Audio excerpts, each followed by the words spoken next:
Cuba Información. Resorgiran paraules en el cel i sortiran els atots que ya no hi haurà. Vamos a conversar con Nicolás Hernández Guillén. Él es el presidente de la Fundación Nicolás Guillén de La Habana, acerca de diferentes asuntos. Por ejemplo, la guerra cultural. Él ha participado en un simposio, en una mesa de diálogo sobre este asunto, la guerra cultural contra Cuba, o la guerra que se hace desde los centros de poder de Estados Unidos frente a intelectuales y agentes de la cultura cubana en estos momentos, en el marco de, bueno, pues del bloqueo económico, del bloqueo cultural también contra Cuba. Nicolás,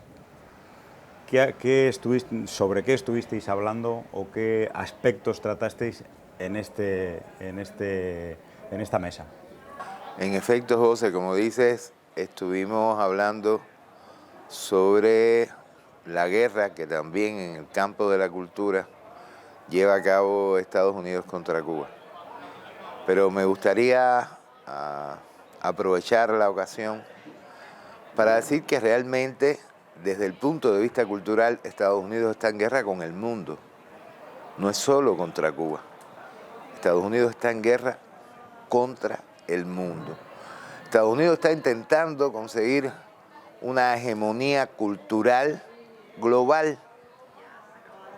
Pretende que su cultura, que es realmente, en muchos sentidos, indeseable, o sea, hay muchos elementos valiosos en la cultura de los Estados Unidos como en la de todos los pueblos de este mundo, pero hay muchos elementos indeseables. Esos elementos indeseables, por ejemplo, como la intolerancia, el racismo, el egoísmo, la insolidaridad, de la que uno ve constantemente expresiones en los acontecimientos que tienen lugar en esa sociedad. Ayer yo comentaba que, por ejemplo, sabemos que hace unas semanas atrás hubo una masacre terrible en una escuela de Estados Unidos, en una escuela primaria de Estados Unidos. Murieron niños pequeños. Y sin embargo, ese país ha sido incapaz de intentar aprobar alguna forma de legislación que trate de poner algún remedio, ni siquiera total, algún remedio. Ni eso han conseguido. Entonces, ¿y por qué no lo han conseguido? Bueno, porque la política esencialmente estilo corporativa, en el que los electores son clientes, la política clientelar hace que un político que intente promover alguna forma de control, de regulación, de el empleo de las armas dentro de la sociedad, corre riesgos electorales. Si tú me preguntas, yo creo que uno de los grandes logros que han tenido las élites capitalistas en Estados Unidos ha sido haber logrado educar en amplias zonas de esa sociedad ese tipo de valores. Claro, han tenido como premisa para el éxito haber definido como criterio principal de valor, de virtud, la ganancia. Una sociedad que tenga como criterio principal de la virtud ciudadana la ganancia, el incremento de la ganancia, realmente hay pocas esperanzas de que pueda educar los valores que sí son necesarios. Los valores como la solidaridad, como la generosidad, como la preocupación por el interés colectivo. Entonces, esos valores que a mi modo de ver son imprescindibles para Cuba, y luego, si hay tiempo, te haré algún comentario en relación con el rol que esos valores han tenido en el caso nuestro, pero que yo creo que son imprescindibles para el mundo entero, para que el mundo pueda enfrentar los grandes retos que tiene. Pues es necesario que las personas sean capaces de pensar en el interés colectivo, que las personas sean capaces de actuar sin egoísmo, que sean capaces de actuar con generosidad, que sean capaces de actuar con solidaridad, incluso si es necesario renunciar a alguna pequeña cosa en aras de que quien no tiene nada tenga un mínimo de bienestar. Hace falta esos valores porque si no, no va a tener lugar. Y eso vale para el cambio climático, vale para todo, para todos los problemas que la humanidad tiene que resolver. Ahora mismo acaba de enfrentar la humanidad una terrible crisis sanitaria con la COVID-19. Bueno, pues hemos visto abundantes muestras de egoísmo que han impedido que las vacunas llegaran a todas partes. Cuando uno ve cuáles son las cifras de vacunación en países de África, por decir algo, son realmente una vergüenza para la humanidad, pese a que se creó un mecanismo supuestamente encaminado a permitir la llegada de las vacunas a esos países, le llamamos COVAX, se anunció con gran júbilo por parte de la Organización Mundial de la Salud y otros países desarrollados. El mecanismo realmente no ha funcionado.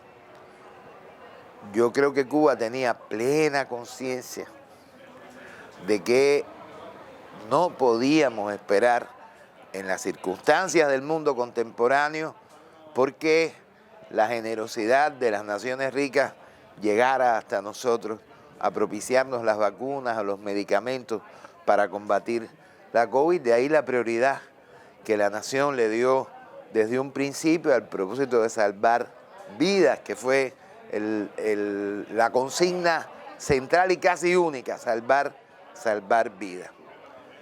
Y nuestros científicos, porque tienen esos valores, se pusieron a trabajar en el desarrollo de las vacunas. No con la esperanza de obtener de alguna farmacéutica un bono de miles de millones de dólares. No iban a obtener demasiados beneficios materiales, porque lamentablemente no se los podemos ofrecer, pero sentían la obligación de producir las vacunas. Y trabajaron así incansablemente hasta lograr las vacunas. Pero no fueron solo los científicos, fue también el pueblo. O sea, fueron bajo la orientación de las autoridades, del gobierno, de ese gobierno que es continuidad, pese a la que le pese y duélale a quien le duela, se pusieron a trabajar. Y el pueblo lo respaldó. ¿El pueblo cómo? Así, yo aún recuerdo con emoción ver las filas de las madres con sus niños en los brazos, llevándolos a los ensayos clínicos para probar la efectividad de las vacunas que los iban a proteger a ellos y al resto de los niños cubanos. Bueno, tiene que haber ahí un espíritu, una gran confianza primero, para que madres lleven a sus hijos pequeños a eso. Tiene que haber una gran cohesión social, porque luego cuando decidimos vacunarnos, lo hicimos a un ritmo que me parece que pocos países en el mundo lo hicieron. O sea, el pueblo se cohesionó alrededor de eso, sabía que era un interés. En otros países, y perdona que vuelva a mencionar a Estados Unidos, pero es que cuando voy a buscar malos ejemplos, los primeros que me saltan son los de Estados Unidos. En Estados Unidos se desarrollaron grandes movimientos antivacunas, gente que enarboló el derecho a su libertad individual por encima de la salud de todos. No importa si se morían 2 millones, 3, no era importante. Él sentía que tenía el derecho a no vacunarse, aunque el enfermarse pusiera en riesgo la salud de todo el resto de la sociedad.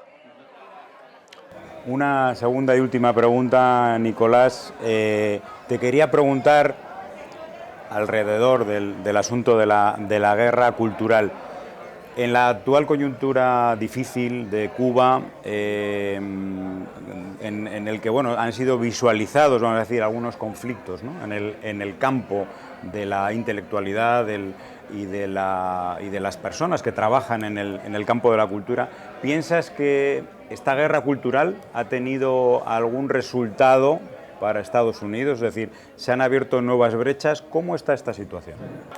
A ver, es una situación muy compleja la que vive el país. Es una situación propicia para que todos los enemigos de la revolución se apresten a unir todos los recursos que tengan a su alcance para ver si es posible ahora, en medio de tantas dificultades, conseguir los propósitos que han pretendido durante mucho tiempo. Estados Unidos, la Agencia Central de Inteligencia, tiene una larga experiencia. Ayer yo comentaba de eso. Me refería al libro de Francis Stonor Sanders, la CIA y la Guerra Fría Cultural. Ahora, si tú quieres, quizás con más recursos. En aquel momento tuvieron que improvisar un Congreso de la Cultura, un Congreso por la Libertad de la Cultura, para intentar que el mensaje se difundiera. Ahora es mucho más fácil.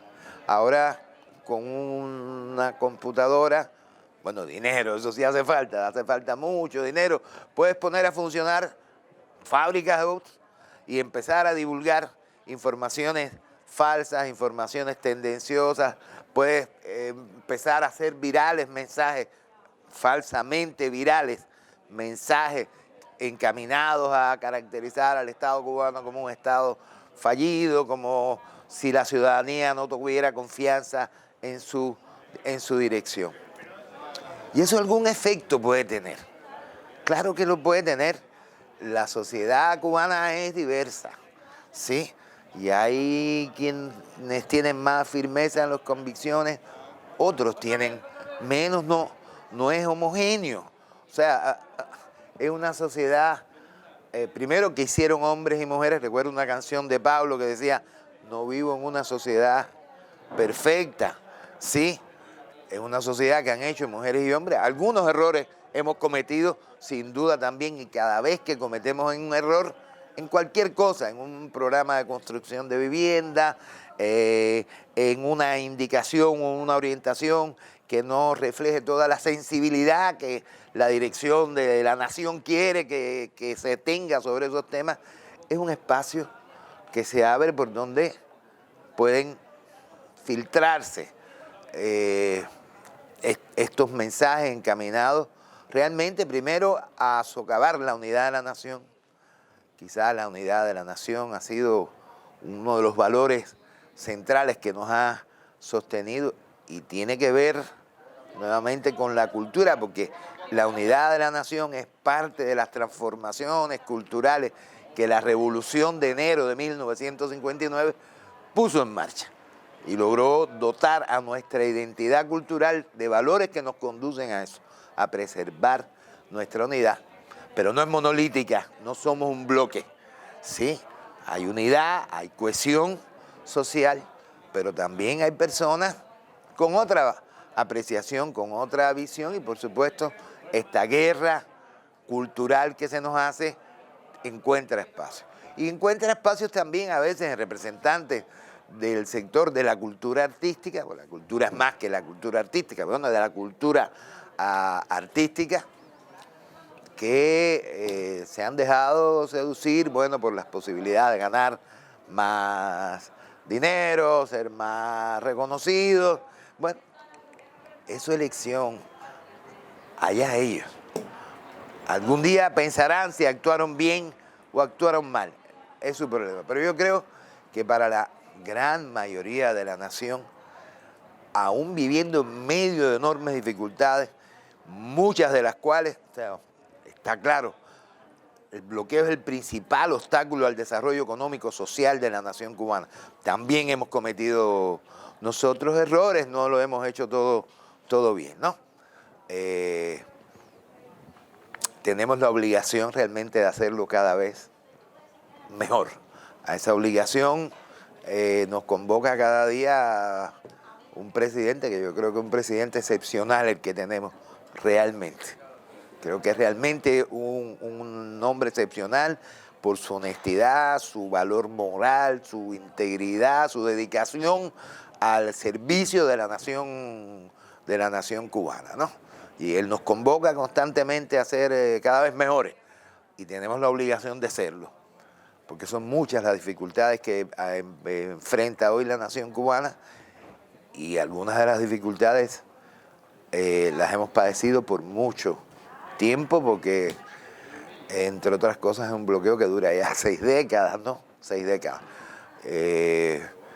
Pero yo creo que sí, que saldremos adelante, José. No va a ser fácil, pero tengo esa convicción. Yo siento que aquí comparto el optimismo, digamos, que mi abuelo tenía siempre frente a la adversidad. Hay un gran poema de mi abuelo que es la elegía a Jesús Menéndez, un gran líder obrero cubano asesinado. Y mi abuelo escribió uno de sus más grandes poemas a este líder, y después de describir toda la tristeza de lo que el asesinato de Jesús Menéndez significó, termina expresando la esperanza en unos versos con los que me gustaría concluir, si se nos acabó el tiempo. Los versos dicen así: fue largo el viaje y áspero el camino, creció un árbol con sangre de mi herida, canta desde él un pájaro a la vida, la mañana se anuncia con un trino.